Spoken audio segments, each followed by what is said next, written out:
My microphone is on. Good evening, everyone. For all of you who have come in this, again, drizzly weather to the hall, thank you very much for making the journey through the rain. Thank you also if you are joining us online. My name is Christine Goodfellow. I'm the Academic Program Manager here at Gresham College, and it's an absolute pleasure to welcome back Professor Jolyon Mitchell, who's actually given a lecture before here at Gresham in December 22. And you can watch that online. The title was The Israel-Palestine Conflict, Religion, Violence, and Peacebuilding. So if you like tonight's lecture, it's almost like the Amazon thing to do. If you like this lecture, you can go back to the other lecture and watch it online on our website. Before we start, we have two exits, emergency exits. If there's a fire alarm, please do use them. Calmly make your way outside. And there will be team members helping you find a safe space. After the lecture, we'll have time for a Q&A. You can either raise your hands, and my colleague Kia will bring you the microphone. Be brave, speak into the microphone, don't be shy.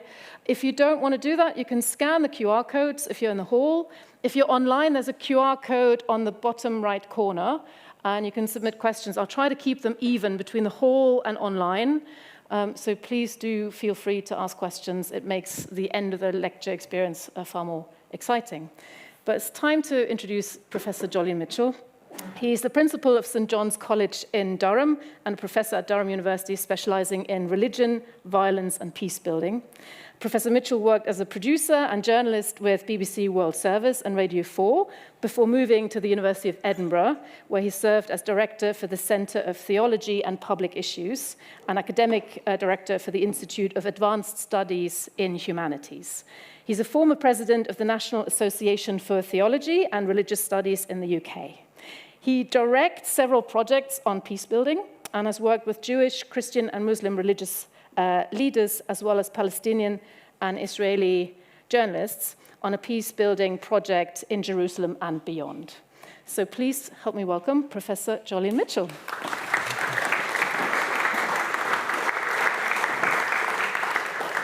Thank you so much, and thank you so much for coming out this evening. I'm really looking forward to exploring this topic with you of peace building through the visual arts.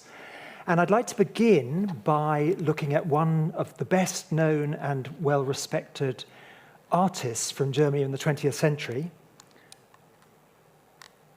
And this is Frozen. So Hannah, we'll maybe just pause for a moment technologically. Hannah, the slide is frozen here. Can you hear me, Hannah? It's all right. Normally I would say if you've got any questions, but as we have started, oh, here we are. Great, that's great. Okay, there we are. Thank you very much, Hannah. That's great. That's great. Okay. Thank you so much for bearing with us there. Looking forward to exploring this topic with you. We're starting by considering one of Germany's best-known 20th century artists, Kati Kollwitz. And starting with this picture, which was one of 6 reflecting on something that happened earlier in the 19th century. And it's focusing on a particular group of weavers in Berlin who was protesting against unfortunate rights. They had very few rights, but just focus very closely on the mother and son, because that's what I'd like to think about when we think about Kati and her work as an artist. Because she had 2 sons, one called Hans and the other called Peter. In 1914, Peter came to his mum and asked her and said, please, I'd really like to serve the country. And after some persuading, she agreed to go and speak to Karl, the father, and they agreed, against their will, but feeling it was a legitimate cause at that stage, to fight. Within a few weeks, Peter had died and was killed on the front, and this is his memorial. And over the next 18 years, the same number of years that he lived, she attempted to try and artistically respond to his tragic death. And I want to look with you at how her work, particularly in response to her own grief, began to bear witness. So that's the first idea, to think about how visual art can bear witness. Firstly, to grief. You can see it. She did probably over 30, probably many more actual self-portraits. And you can see the impact that it had upon her life. This is her in 1912, and this is her in 1915, a year after Peter had died. And you can see, if you look closely at her eyes, understandably she'd been crying for many weeks and months. This is what she wrote in her diary. That point in time marked the beginning of old age, my walking towards my grave. That was a rupture, a bending down so low that I will never be able to stand straight. And she talked about how her life up to 1914 was happy, and then after that, there was this heartbreak and sadness that affected the rest of her life. In 1903, she had a premonition that perhaps Peter would die, and this is a mother with dead child.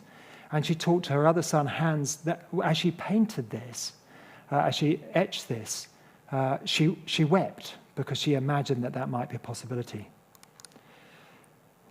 And this is how she responded after the war in a letter to a friend. I've tried again and again to represent war. I was never able to capture it. Now, finally, I have finished a series of woodcuts that come close to expressing what I have already wanted to express. And over a period of about 5 years, she struggled with which materials to use. Should she use lithographs or should she use etchings? But she finally settled on using woodcuts.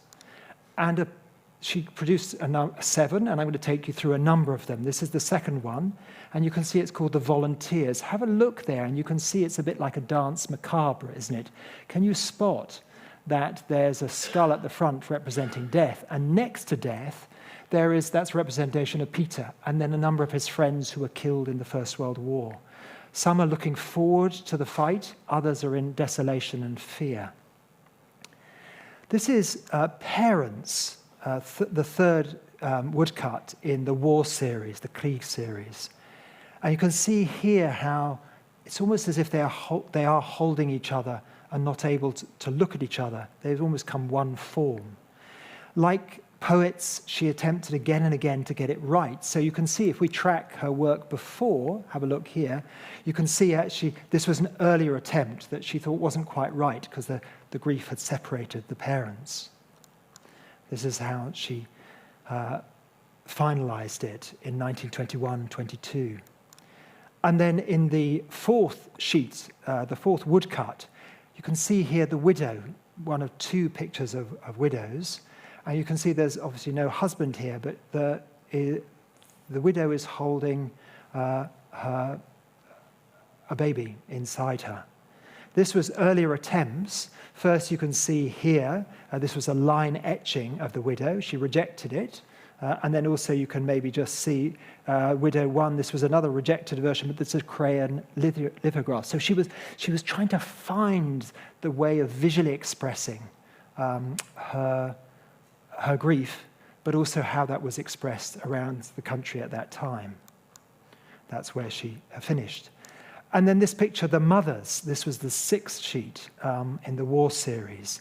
You can see almost it's like some art critics call this it's like a fortress of people being brought together in grief. And can you see the child just peeking out? They're trying to protect from this moment of grief together.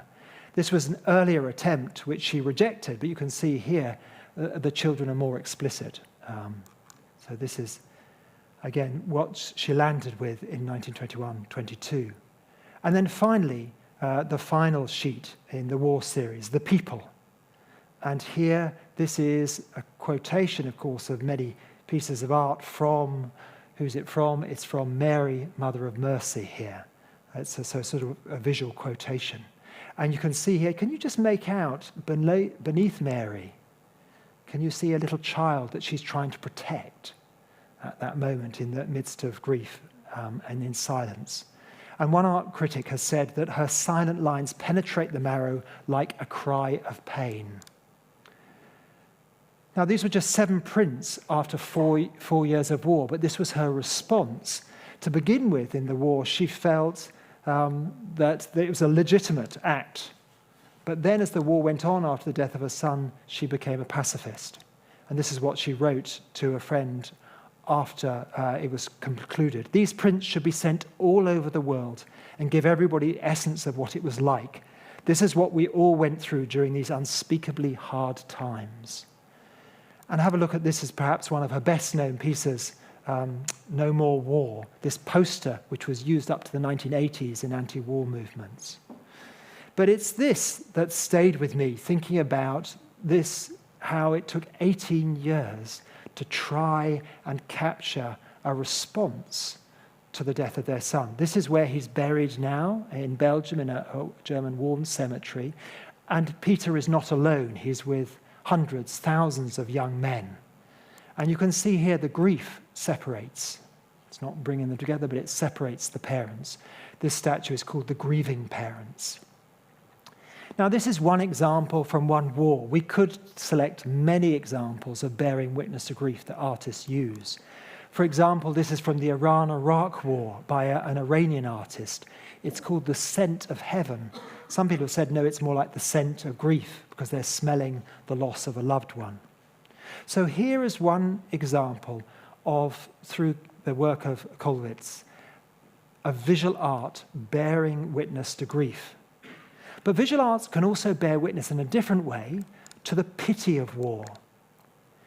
And you perhaps know this piece, this Otto Dix piece, from a war triptych. But this famous one is an absence of life. And this, of course, is a quotation of what? Of the Sistine Chapel, of the creation of Adam. But there's perhaps no Adam or no God in this desolate space. And this is Paul Nash's response to what he saw. He was furious by what he saw as a commissioned artist. He was an eyewitness of what happened. His art tutor said to him, "You're no good at painting faces." So you can see the inscriptions is in the land. Notice here the scar is on the land. And you can have a look at the trees here, almost sort of human forms here. This is from a BBC documentary on the work of Paul Nash.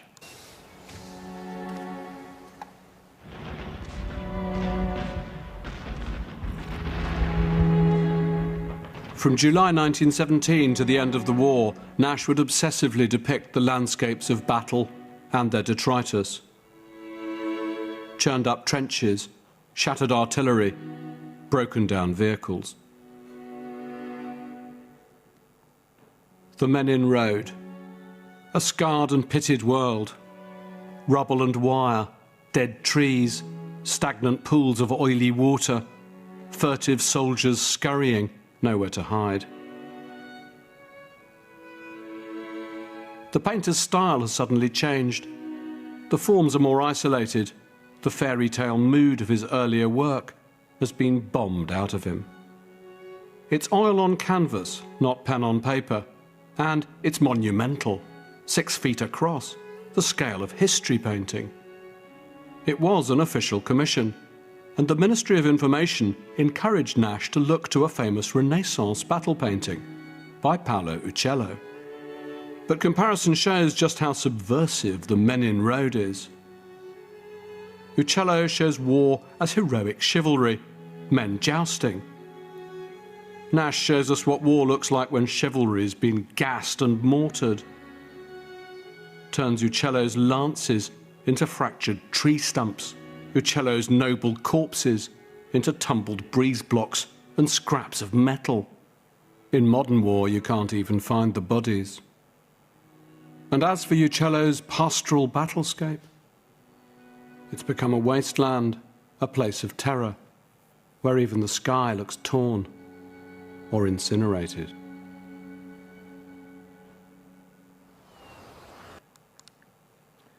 Paul Nash has been quoted by contemporary artists from the 20th century and 21st century, such as this French artist who did this landscape or warscape as a piece of art from Iraq, responding to what had happened in the Iraq wars. Of course, other artists attempt to respond to war, to the pity of war, to bear witness to it in different ways. For example, this official artist, William Orpen, this is the signing of the peace in the Hall of Mirrors in Versailles. Now, William Orpen was so cross, he was so angry with the political leaders at that time, that notice how they are dwarfed by the mirrors. See how the mirrors almost distort the whole picture there, as you're looking down upon these different leaders from the victorious nations at Versailles. Visual art can not only bear witness to grief, not only to the pity of war, but also, quite simply, to evil. Yesterday, here in this room, there was a fabulous lecture by Anthony Penrose. Anthony Penrose is the son of Lee Miller, and he gave an insightful, provocative, indelible, unforgettable lecture on the work of his mother. And it should be coming up on the Gresham website soon. But it's another example, not just of bearing witness, but of bearing witness to evil, because she visited, I think, 4 concentration camps. I want to talk about my own experience, which was visiting not concentration camps, but a country in Central Africa, in Rwanda, quite soon after a genocide that claimed about 800,000 lives. And there's one place that I went to that changed how I thought what I should be doing as an academic. And it was this place just outside Kigali, about a couple of hours outside. We had to drive down a mud track eventually to get there. And it was what was a church, but is now known as a killing church, because in this place, Natarama, something like 6,000 women, men, children lost their lives during this genocide over a period of 2 or 3 days. And to go in there, to go into the space, the first thing that struck me was the smell of rotting fabric. It had actually been left for a number of months with the bodies there, but then it was, inverted commas, tidied up. You can see here, and you can maybe just make out how it's been tidied up. The picture on the wall is of John Paul I, because this was supposedly one of the most Catholic Christian countries in Africa. And yet the places of safe haven were no longer that, because they became places of killing. In fact, the time that I first encountered what had happened in Rwanda in 1994 was not in Rwanda itself, but here in the Cambridge University Library. And I remember sitting at one of the desks there in a comfortable, warm space, reading first-hand accounts that had just come from Rwanda of what had happened, and having to stop, feeling sick by what I was reading, and looking out the window. And all I could hear were children playing football or rugby, and someone cutting the grass. And I thought I could get on a plane, and I could be in a place where this had just happened. And indeed, that's what I did for work, to work as a researcher and also as a journalist there. And I remember visiting, this is not like the Vietnam War Memorial with lots of names, but also blank spaces. And the reason there are blank spaces there is because there are, it wasn't just one person in the family, but the whole family that was eradicated. And the guide who showed us around, she had lost her parents and her siblings. And she said something I'll never forget, which was quite simply, make sure you tell people what happened here so it never happens again, never again. So here artists can be bearing witness to evil. And I want to look at two examples of artists who attempted to bear witness through their art. This is Alfredo Jar's piece, The Eyes of Guttadetta Emerita. And she was one of about 3 or 4 people who hid. She was in Natarama. She hid in the marshes for many weeks and survived with her daughter. And he, with her permission, took photo of her eyes and then replicated that over 800,000 times and created this as a memorial to some of the people killed in the genocide. He also, through his art, questioned how the West had covered some of the story. The fact that the genocide had been going on, and yet things such as Kurt Cobain's suicide, the election in South Africa in 1994, the trial of O.J. Simpson had dominated the front covers of places like Newsweek. And so he, through his exhibition, said, well, he raised a question, the art of questioning, why was it that this story was left out? We can maybe talk about that later. And this is a piece by a British artist, a friend called Paul Hobbs, sometimes known as Fear Action. And you can see here he's an emergency break glass, because many of the people killed in the genocide in Rwanda were killed by farming implements. He says this is both a memorial to the tragic bloodletting in Rwanda, Sierra Leone, and recently Kenya, and an expression of what fear can drive us to do. So this art here can be bearing witness and also being a memorial. This is outside a school where hundreds, thousands of pupils and staff were killed during the genocide. And in French, the translation is, you cannot respond to such a determined, terrible crime except with an equal determination to bear witness. Now, you may feel that sometimes a response to this, that art, even art, is not adequate to response. Maybe, and you'll notice this is a blank slide, maybe the appropriate response is silence for a while. But I want to juxtapose that with the people that we met at this killing church, because it's quite easy to define a place by a tragedy that's happened, a killing that's happened, and yet Rwanda in many ways is a very hopeful country. It's a dynamic country, a positive country that has many peace projects that have involved trying to bring together different groups, the Hutu and Tutsi groups. So the art is in some ways also representing more hopeful futures, which we'll be looking at later. So that's art that bears witness. What I'd like to now move on is think about how art can transform violence. This is something I've spent some time thinking about, but I think it can be an ambivalent gift. Firstly, it can be something which is celebrating violence as something which can be celebrated, something that's fabulous. This is in the Tretyakov Gallery in Moscow. And as you perhaps know, in Moscow, the patron saint is St. George. And St. George is sometimes used now to symbolize what Russia is doing towards Ukraine or towards the West, because it's that we're conquering the dragon of the West. Of course, even in Russia, there's critiques of this approach. You can see, for example, this, which is maybe putting a question mark over, is this the right use of our patron saint? If you go to the Peace Guard in the United Nations, you can see things like a gun turned into, it's not firing, but it's been sort of mangled into a non-gun. But there is this, which I've spent a long time looking at, this piece by a Soviet artist called Swords into Plowshares. But this is very much peace brought through strength. How do you bring peace? You bring it perhaps through violence. This was a gift to the United Nations in the Cold War. So have a think about that. It's saying, isn't it, that really to bring peace, you need to use strength. If you travel, and you can find this piece in a museum just outside Moscow as well, where they have some of the old Soviet sculptors. If you travel about an hour outside Moscow, you can go to the main cathedral of the Russian armed forces.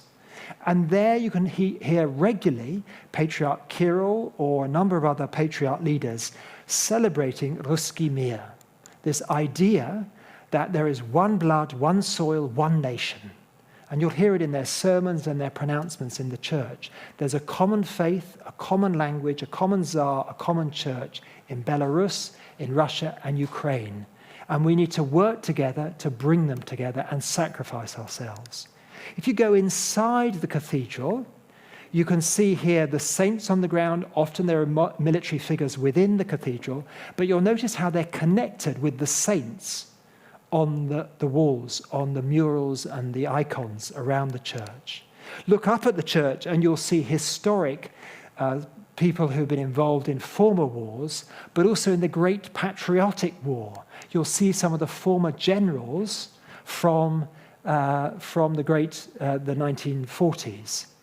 And this is a genuine, I try not to overuse the word, it's extraordinary because you have a look at this church, you see generals, but you also see, can you spot here, there's Stalin. Stalin, of course, who was responsible for the death of many nuns, bishops, and many religious leaders during his time in charge of Russia. And yet there he is on the wall of this cathedral. So this, if you can see, the art here is showing how you can bring peace through violence. So transforming art, but in a perhaps negative way. Now I want you to bear this in mind, bear that sort of strong image of peace, this. If you wore this little thing, this little badge, this fragile badge in Germany in the 1980s. You could lose your place in university, you could lose your flat, you could lose your job, because it was a protest against the militarization of education in universities, because students said, we don't want that. We're not prepared to be that way. So think about those two ways of thinking about how you bring peace and how you represent that artistically, the fragile badge or the strong statue. This leads towards, we'll be going to from Moscow to Mozambique, but before we do that, I'd like to take you to a stage in Chester. And this is a piece of theatre I will never, ever forget. Because what happened was, you have the Coventry Carol in the background, that beautiful haunting carol. You have these women holding babies, and then you have young child soldiers walking up to these women and touching them on the shoulder. And what happened was, they let go of the babies. And instead of the babies turning into babies on the floor, they turned into flags of countries where there had been child soldiers. And one of the countries was Mozambique, this country that had a civil war that claimed something like 1 million lives, a complicated civil war. At the end of the war, there were something like 6 million weapons that were stored underground, hid away, and this was a real problem, because what do we do with these weapons? You perhaps know this story, but it's something I find deeply hopeful. During years of war, Mozambique was flooded with guns from all over the world.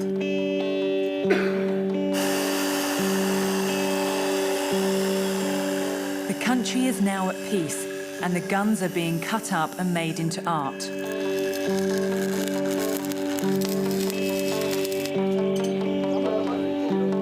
Que a árvore da vida é mesmo para dar esperança e dar mais vida. This is the story of how weapons of war have been made into a symbol of peace.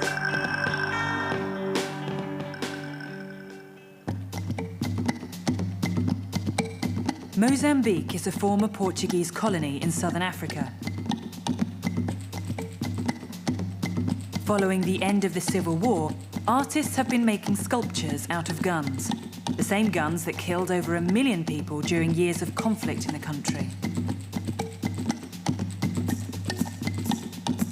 Now, at least some of the guns are being sent back to where they were made in the form of art, to the UK and the British Museum in London. Perhaps you've been to the African Gallery and seen the Tree of Life.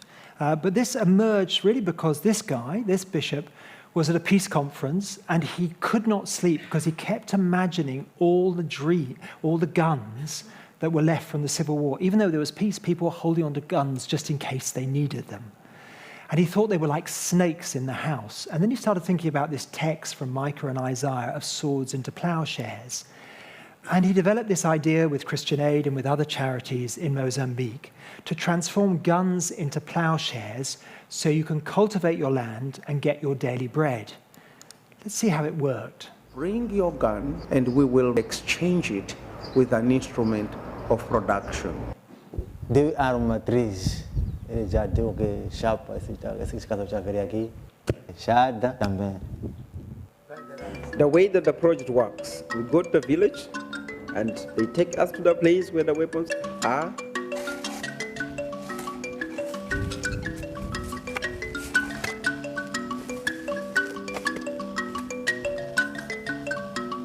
We have been able to collect more than 500,000 guns. The way to deal with a gun is to cut it in small pieces, neutralize it.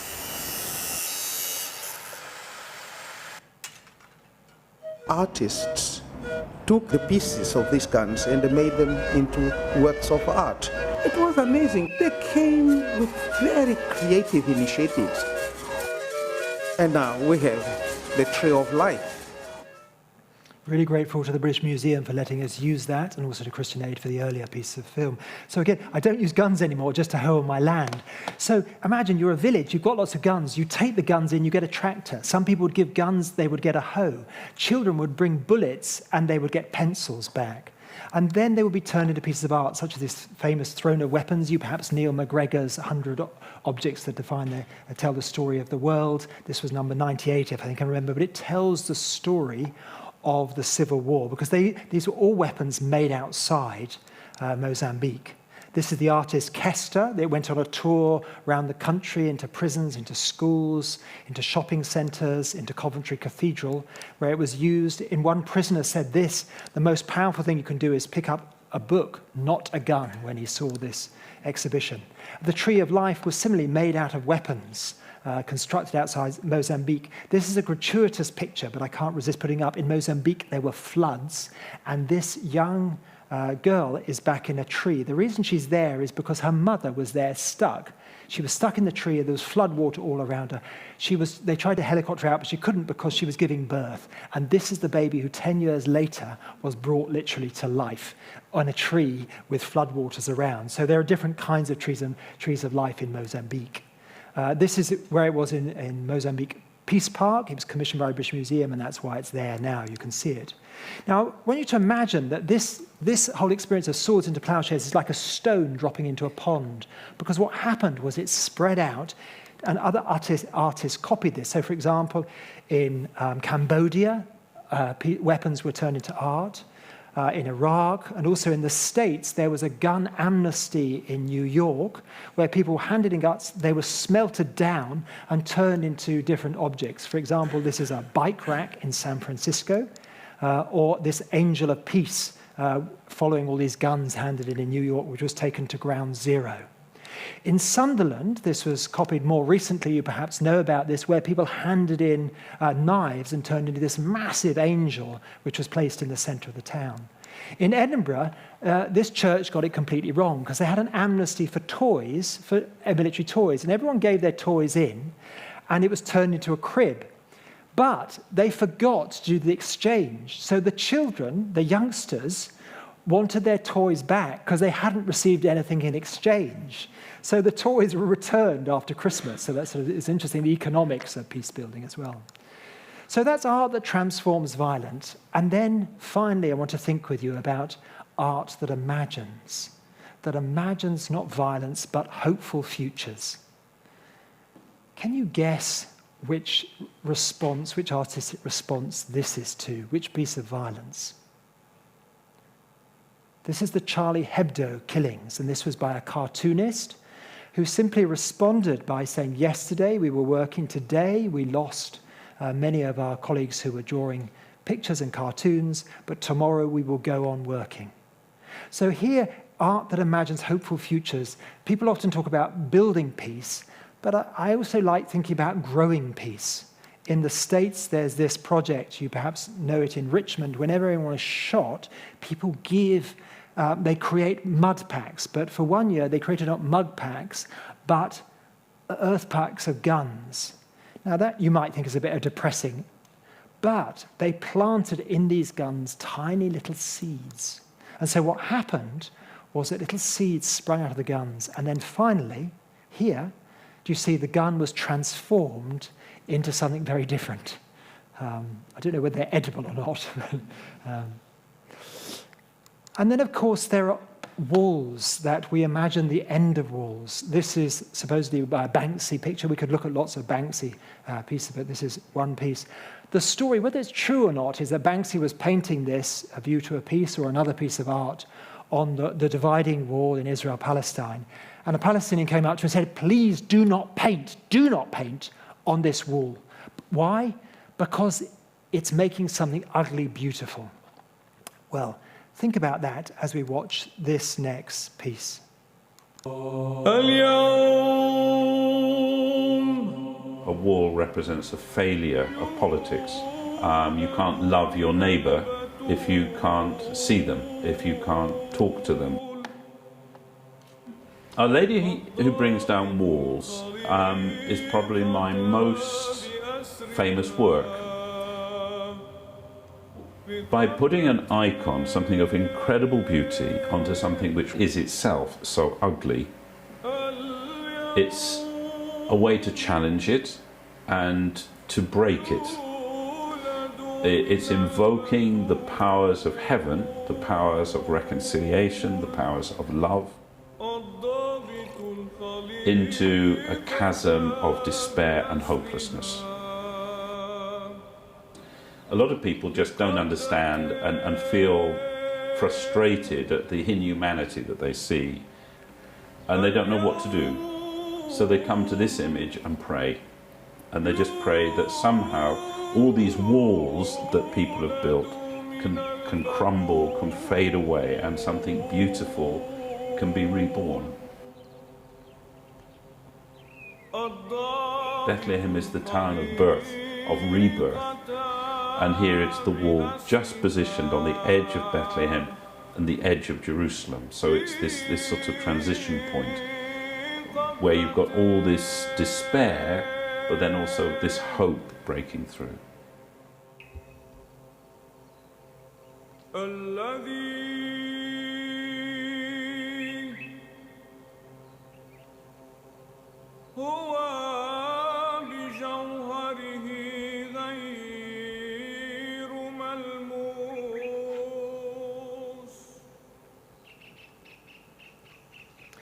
I have a friend who lives in Bethlehem, and she says that place is not just a place of prayer, but it's a place of meeting of different groups, Palestinians, Israelis, Jews, Muslims, Christians meet there. Sometimes they're silent there, sometimes they simply meet and pray there. Sometimes it's a place of protest, a place also of dialogue as well.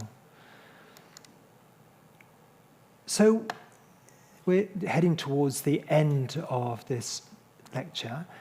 We've looked at how they can imagine hopeful futures, and of course there are different ways in which art can do that.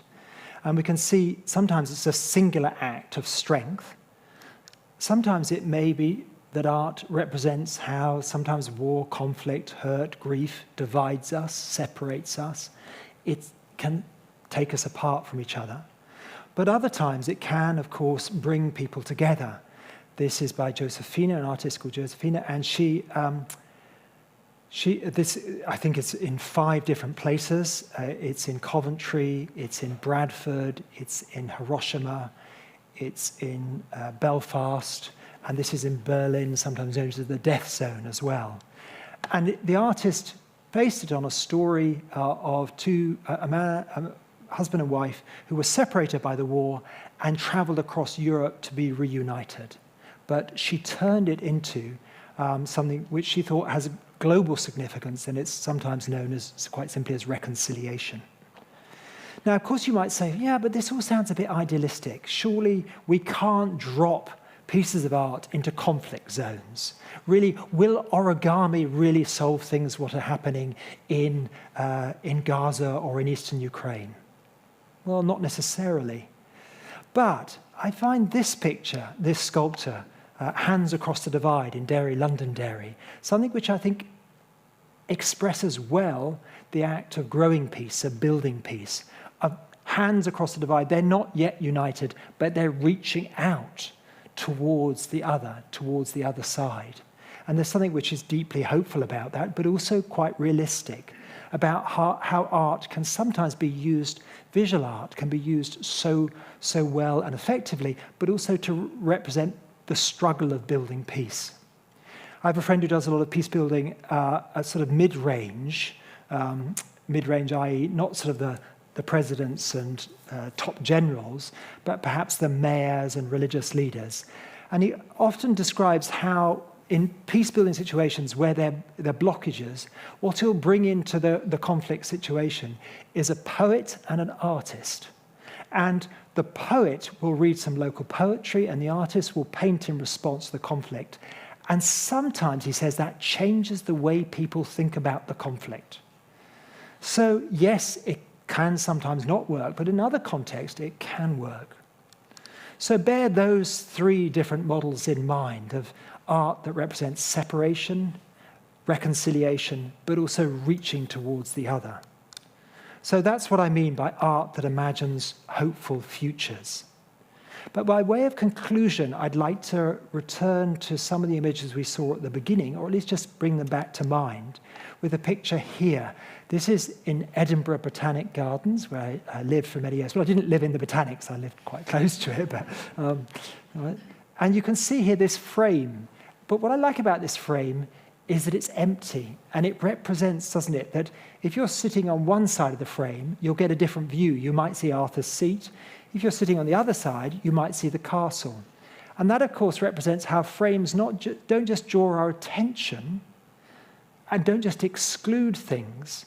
They also include things, but we bring our own frames of reference. So perhaps we were born in Haifa, from a Jewish family who lost their relatives in the Shoah, in the Holocaust, or we were born in Hebron, a Palestinian. Our frame of reference will be different, and therefore we will look at a conflict differently. Art at its best can help us think about our own frames of reference, but also encourage us to empathize, to look into the other's world and to imagine what is it like to be the other person sitting in a conflict situation. Of course, art here, and the very deeply ironic title, We Are Making a New World. Well, we are making a new world when we look at that. But look at the tree as the human form. But then here, the tree of grief. This was a response, an artistic response to the terrorist attack in Beslan, which claimed something like over 1,000 people in an attack on a school. Hundreds of children were killed. And you can see here, can you make out here, these are mothers lifting their dead children to heaven, pushing them up as if they had become angels. So a tree of grief. We've looked at how art can bear witness to grief. We've looked at this tree of life. It's a very hopeful tree because, of course, it's showing how weapons don't have to be used to kill. They can be used to actually represent life, that provides trees that provide shade and a place that people can be brought to life in. Or here, this tree of hope. This is just outside the Old City in Jerusalem by Mark Koreth. And can you just have a look at the leaves? The leaves are not leaves. What are they? They're swallows.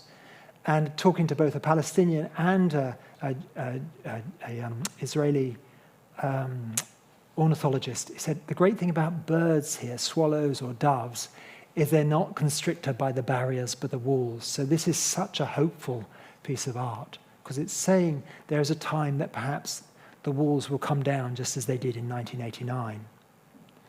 So to finish, this last picture, and I was talking to a colleague who works here from Ukraine, and we were talking about this artist, no longer with us, but a Ukrainian artist. A dove has spread her wings and asks for peace.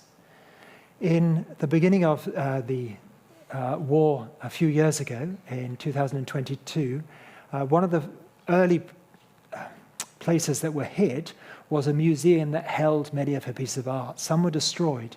But the villagers in that village were so keen to preserve it. At least one man, I think several, actually dashed into the flames and dragged out and rescued the pieces of art. So precious did they recognize them, not just as cultural entities, identity statements, but also of saying, these are the language, the vision of hope, that even in a conflict that seems so intractable, whether in Israel-Palestine or Russia-Ukraine, there is a hope. And that the idea that a dove of peace can spread her wings and asks and hopes for peace. Thank you so much for listening.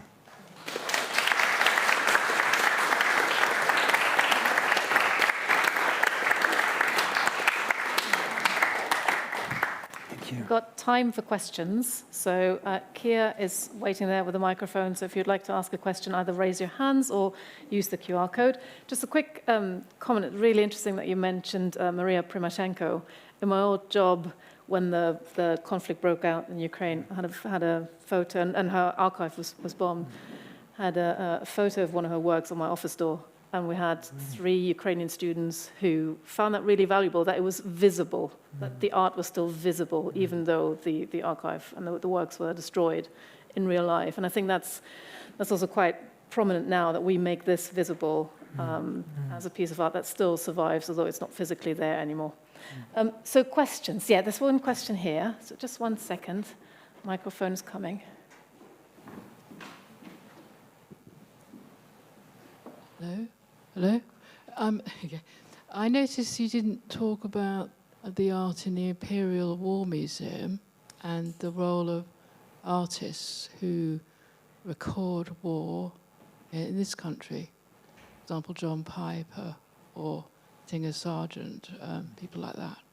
So I'm just wondering whether you can comment on what you think of artists who are commissioned to record the war and their role, and whether it exists anymore, or was it a certain period of time when that was a popular thing to do?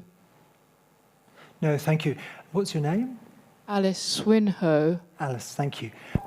I spent quite a lot of time going to the Imperial War Museum and looking at the art there because I think it's a very important record, but also a contemporary reflection of contemporary conflicts as well. There are a number of exhibitions, you may have been to see them, but a number of the artists early on, for example, Nash, is actually there. So we're making a new world is, I think, there at the Imperial War Museum. But it's a fair point thinking about, obviously, you have to be selective in a short presentation such as this.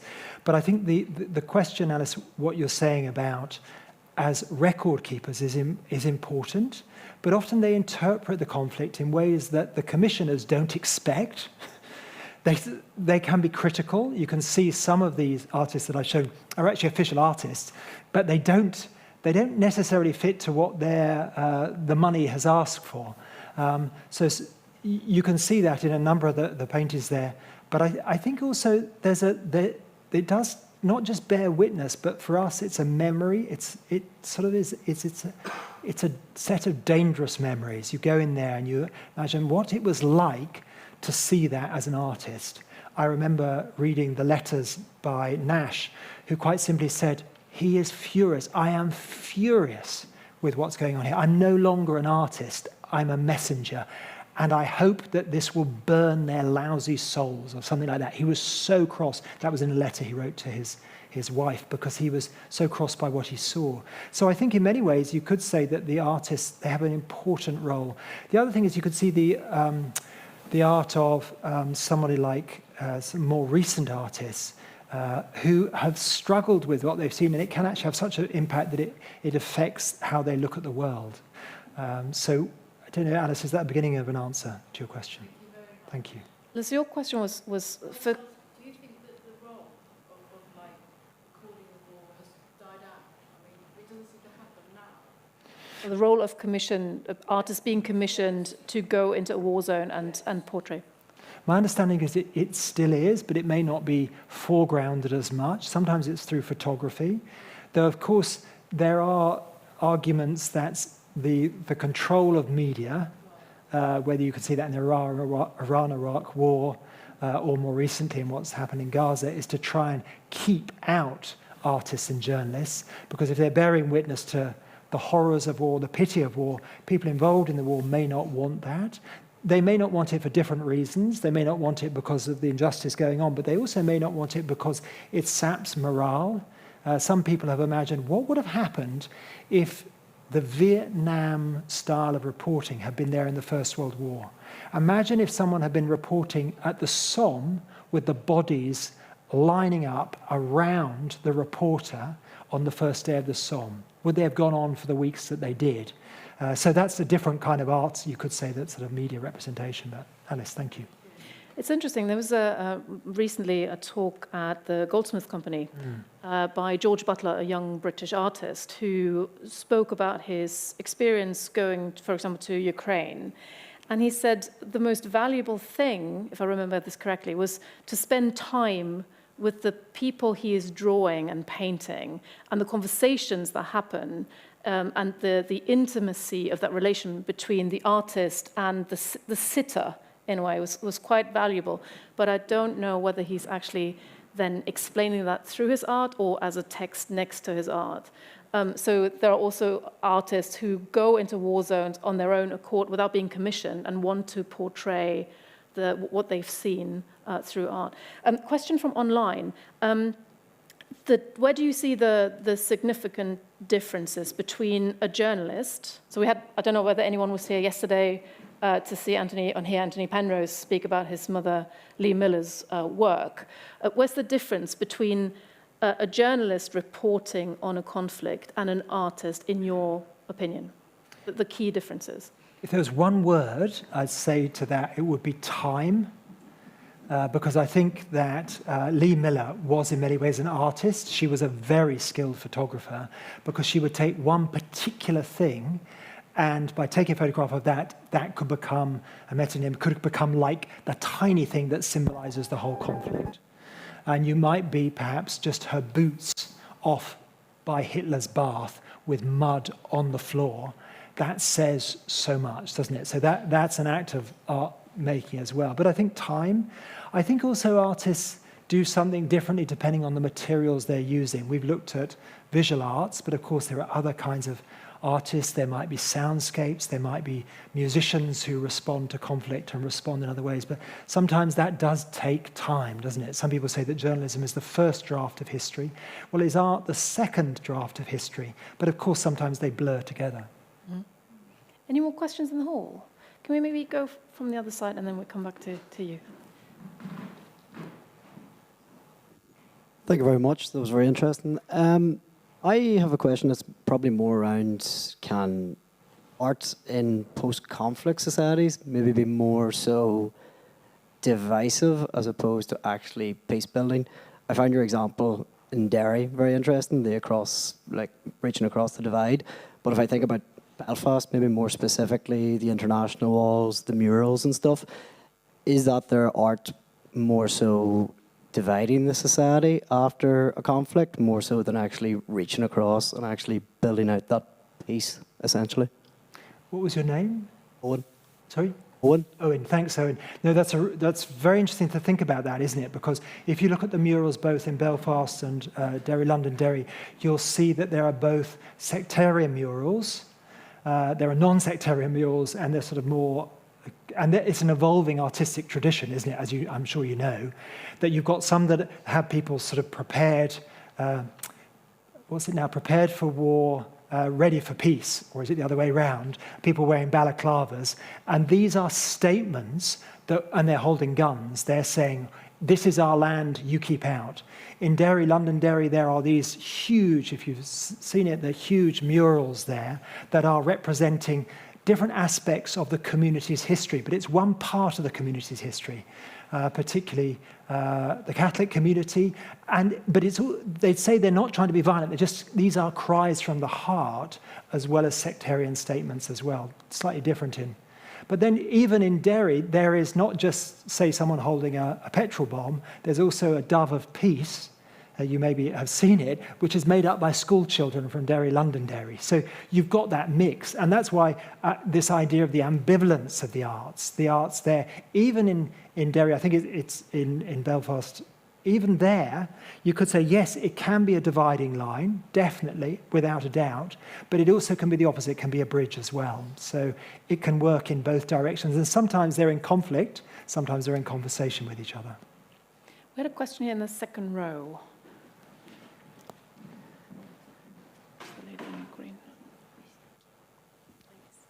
Hi, my name is Eleanor. Yeah, thank you as well for the lecture. It was really fascinating. My question was about just something that sort of struck me whilst we were looking at the statues, was kind of the anonymity of the people featured in them. And I was sort of thinking whilst the lecture was going on about how often sort of war memorials tend to sort of glorify certain individuals, whether that be sort of military personnel or political figures. And I'm just wondering if you could maybe reflect a little bit on that and how potentially kind of the anonymity of those statues can be used for sort of peace building within communities. Eleanor, thank you. That's a great point. I've never thought about it before. It's such a good point, and I'll be thinking about that through the evening as well. And you're right, there's an anonymity there. And I suppose there is a way in which part of the power of art is it can both represent the particular, the grieving parents, but it can also be the universal, the grieving parents across the globe.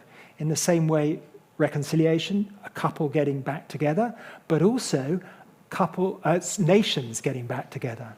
So perhaps in the same way there's an unknown soldier, I'd be interested to know, and I don't know the answer to this, whether there's an unknown peace builder which is represented, or whether that needs to be commissioned somewhere.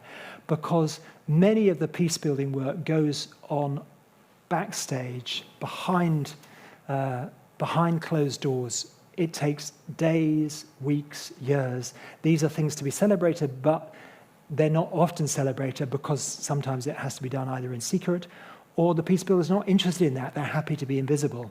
So perhaps the visibility through through arts is something which would encourage us to think, well, maybe actually I can be someone who plants seed into that gun here and transform it. There was a hand up here in the first row.